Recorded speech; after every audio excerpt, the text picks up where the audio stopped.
Salam sejahtera untuk kita semua. Kami dari kelompok 7 akan membahas kasus audit internal perusahaan XYZ Tbk.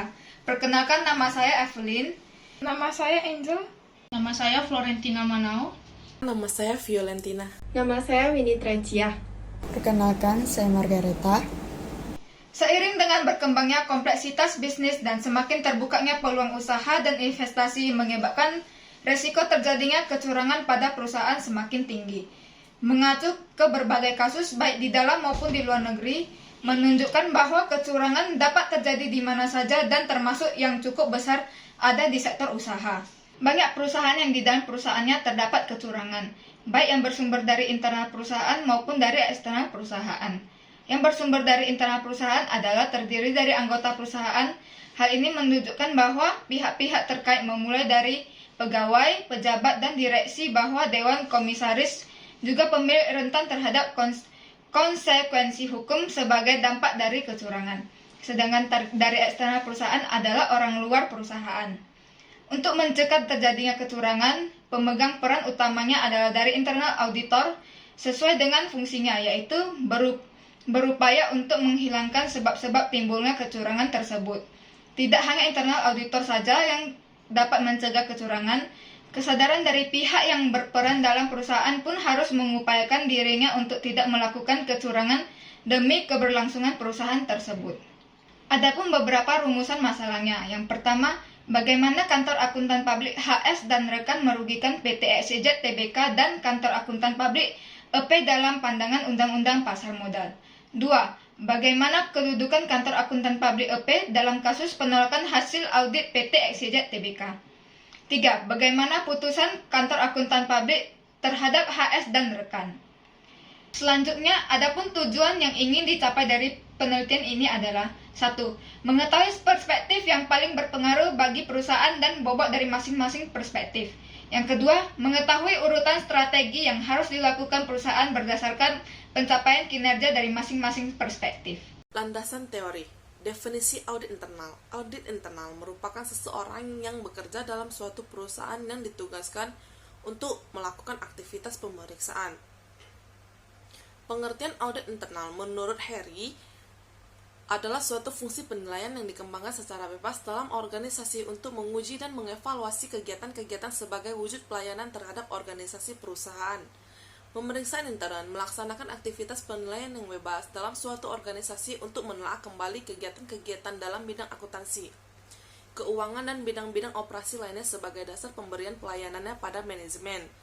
Menurut Sukrisno Agus, audit internal adalah pemeriksaan yang dilakukan oleh bagian internal audit perusahaan terhadap laporan keuangan dan catatan akuntansi perusahaan maupun ketaatan terhadap kebijaksanaan manajemen, puncak yang telah ditentukan, dan ketaatan terhadap peraturan pemerintah dan ketentuan-ketentuan dari ikatan profesi yang berlaku. Menurut Mulyadi, audit internal adalah kegiatan penilaian yang bebas yang dapat dalam organisasi yang dilakukan dengan cara memeriksa akuntansi, keuangan, dan kegiatan lainnya untuk memberikan jasa bagi manajemen dalam melaksanakan tanggung jawab tersebut. Menurut Amin, audit internal adalah jaminan independen, objektif, dan aktivitas konsultasi yang dirancang untuk menambah nilai dan peningkatan operasi organisasi, membantu organisasi dan disiplin untuk mengevaluasi dan meningkatkan efektivitas manajemen, resiko, pengendalian, dan proses tata kelola. Tujuan audit internal menurut Sukrisno Agus, tujuan audit internal adalah untuk membantu semua pemimpin perusahaan atau manajemen dalam menyelesaikan tanggung jawabnya dengan memberikan analisa, penilaian, dan komentar mengenai kegiatan pemeriksaan. Menurut Alfred F. Kaunang, terdapat dua tujuan atau sasaran dilaksanakannya aktivitas audit internal, yaitu 1. Penilaian yang independen dan rekomendasi kepada manajemen. Yang kedua, melayani kepentingan manajemen. Fungsi audit internal menurut Mulyadi dapat dijelaskan sebagai berikut. Yang pertama, fungsi audit internal adalah menyelidiki dan menilai pengendalian internal dan efisiensi pelaksanaan fungsi berbagai tugas organisasi. Dengan demikian, fungsi audit internal merupakan bentuk pengendalian yang fungsinya adalah untuk mengukur dan menilai efektivitas dari unsur-unsur pengendalian internal yang lain. Yang kedua, fungsi audit internal merupakan kegiatan penilaian bebas yang terdapat dalam organisasi dan dilakukan dengan cara memeriksa akuntansi, keuangan, dan kegiatan lainnya untuk memberikan jasa bagi manajemen dalam pelaksanaan tanggung jawab mereka dengan cara menyajikan analisis, penilaian, rekomendasi, dan komentar-komentar penting terhadap kegiatan manajemen. Auditor internal menyediakan jasa-jasa tersebut. Auditor internal berhubungan dengan semua tahap kegiatan perusahaan, sehingga tidak hanya terbatas pada unit atas catatan akuntansi.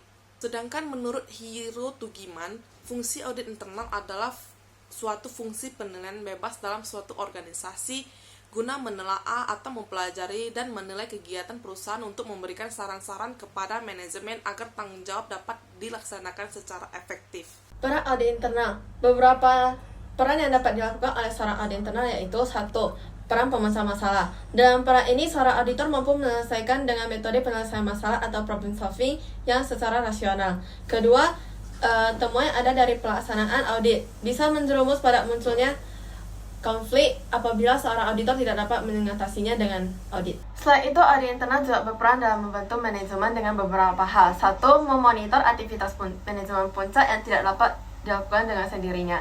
Kedua, mengidentifikasi dan meminimalkan resiko. Semua organisasi menetapkan manajemen resiko dengan melakukan pendekatan yang holistik meliputi semua resiko pada perusahaan yang berasal dari hukum, politik, maupun pengaruh persaingan. Yang ketiga, memvalidasi laporan kepada manajemen puncak. Yang keempat, melindungi manajemen dalam bidang etnis. Yang kelima, membantu membuat proses keputusan. Yang keenam, mereview aktivitas perusahaan yang tidak hanya dilakukan dari masa depan maupun masa lalu juga. Yang ketujuh, membantu manajemen untuk membuat perencanaan, mengorganisasikan pengarahan, dan juga mengendalikan masalah. Tanggung jawab audit internal. Menurut Admin Wijaya Tunggal, tanggung jawab seorang auditor internal adalah menerapkan program audit internal, mengarahkan personal dan aktivitas-aktivitas departemen audit internal, juga merencanakan rencana tahunan untuk pemeriksaan semua unit perusahaan dan menyajikan program yang telah dibuat oleh persetujuan.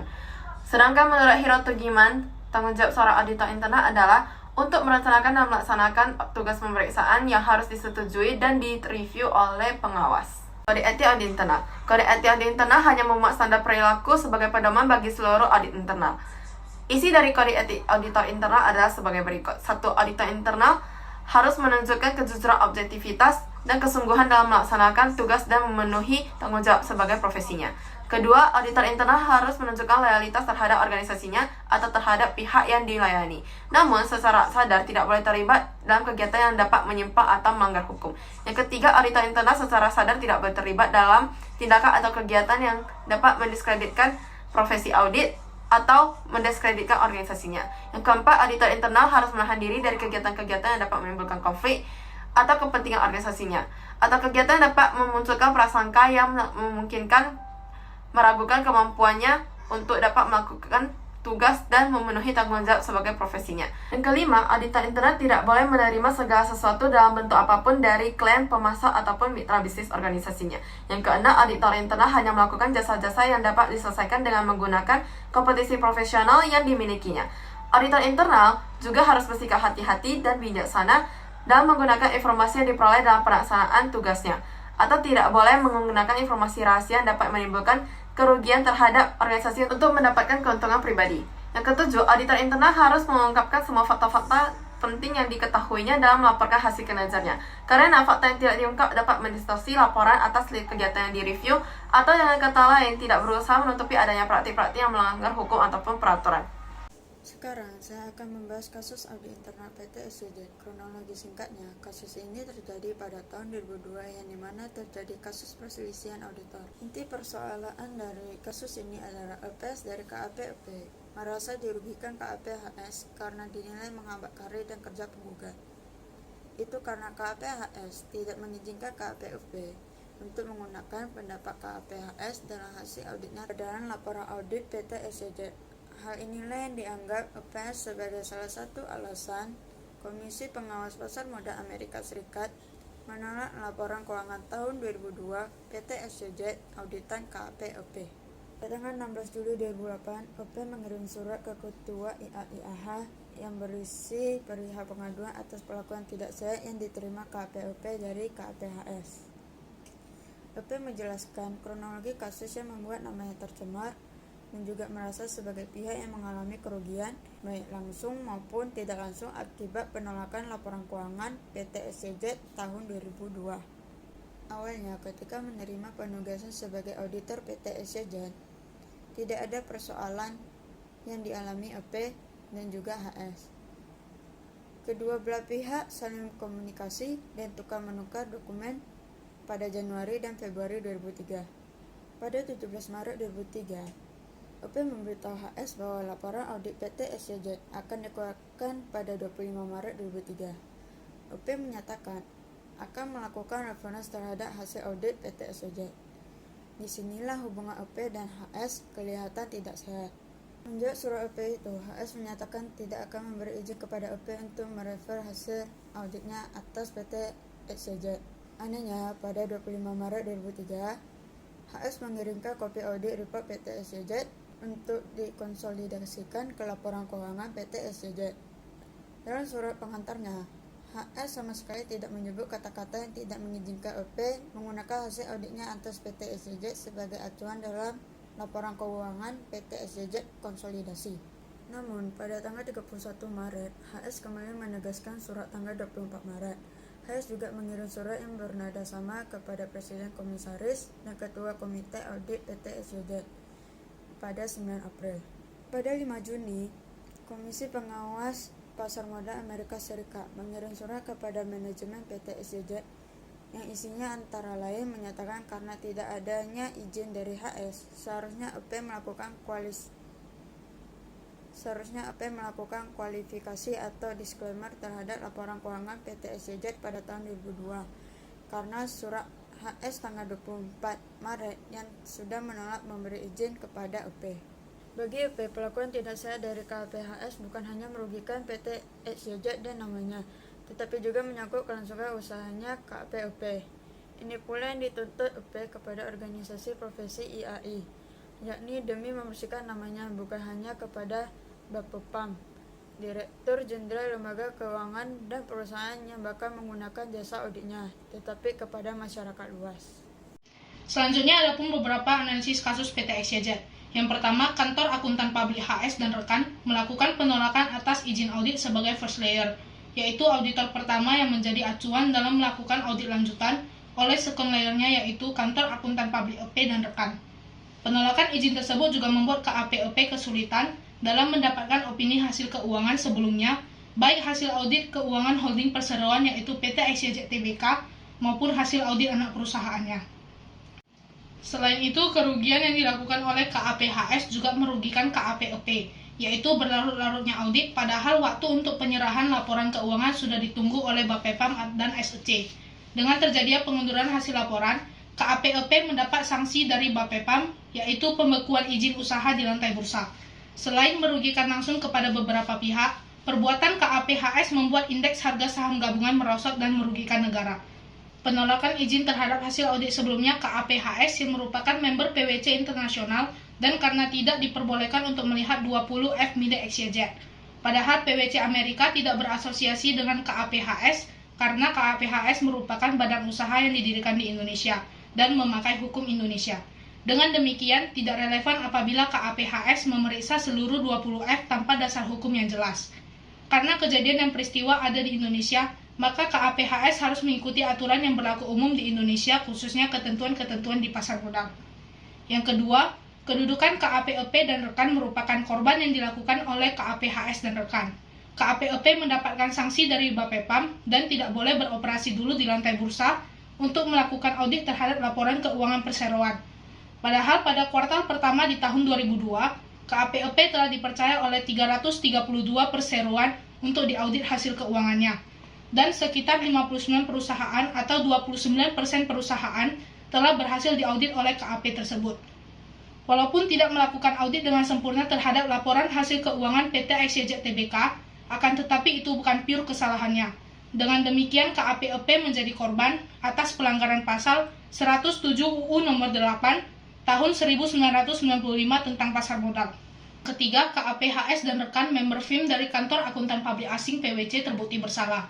Dengan demikian, KAPHS dan rekan harus membayar denda sebesar 20 miliar rupiah dan disetorkan ke kas negara sebagai setoran penerimaan negara, bukan pajak Departemen Keuangan Direktorat Jenderal Anggaran Kantor Perbendaharaan dan Kas Negara Jakarta 1, beralamat di Jalan Insinyur H. Juanda, nomor 19 melalui bank pemerintah dengan kode penerimaan 1212 dan harus dibayar lunas paling lambat dalam waktu 30 hari terhitung sejak diterimanya pemberitahuan putusan ini, dengan denda keterlambatan 10 juta rupiah per hari untuk setiap hari keterlambatan untuk melaksanakan putusan ini. Putusan ini dibuat hari Senin tanggal 21 Juni 2004. Kesimpulan dari analisis kasus audit internal adalah yang pertama, KAP-HS menolak izin audit sebagai lapisan pertama. Penolakan ini menyebabkan kerugian bagi pihak KAP, EP, dan PT XYZ. Yang kedua, KAP-HS dan KAP-EP yang melanggar undang-undang tentang pasar modal mendapatkan sanksi dari Bapepam.